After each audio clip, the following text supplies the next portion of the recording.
ICC world cup 2019 का सबसे बड़ा मैच पाकिस्तान वर्सेस इंडिया 16 जून 2019 को इंग्लैंड के ग्राउंड मैनचेस्टर में खेला गया।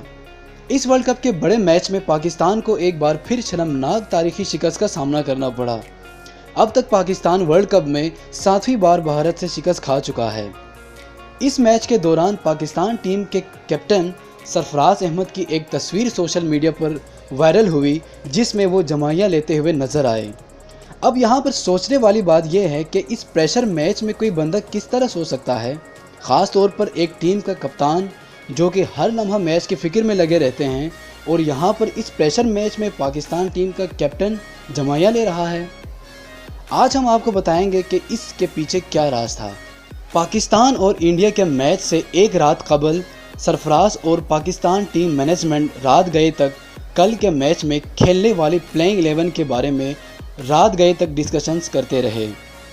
ज़राए के मुताबिक ये बात सामने आ गई कि सरफराज चाहते थे कि इंडिया के ख़िलाफ़ प्लेइंग 11 में पाकिस्तान टीम के फास्ट बॉलर मोहम्मद हसनैन को खिलाया जाए।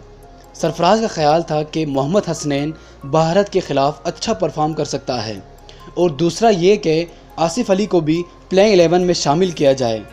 मगर पाकिस्तान क्रिकेट टीम के चीफ सेलेक्टर इंजमामुल हक ने सरफराज की एक न सुनी, और सरफराज भी रात भर जागने के बावजूद भी मिकी आर्थर और इंजमामुल हक के सामने अपनी बात न मनवा सका।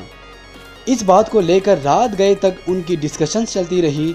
आखिर नतीजा ये निकला कि सरफराज को अपनी नींद ग्राउंड में पूरी करनी पड़ी, जिसकी वजह से वो इतना मुंह खोल के जमाइयाँ ले रहा था। और दूसरी तरफ पाकिस्तान को एक बार फिर तारीखी शिकस्त का सामना करना पड़ा। दोस्तों, अब तक के लिए इतना ही। मज़ीद अपडेट्स के लिए हमारे इस चैनल को सब्सक्राइब करें। Take care and good bye.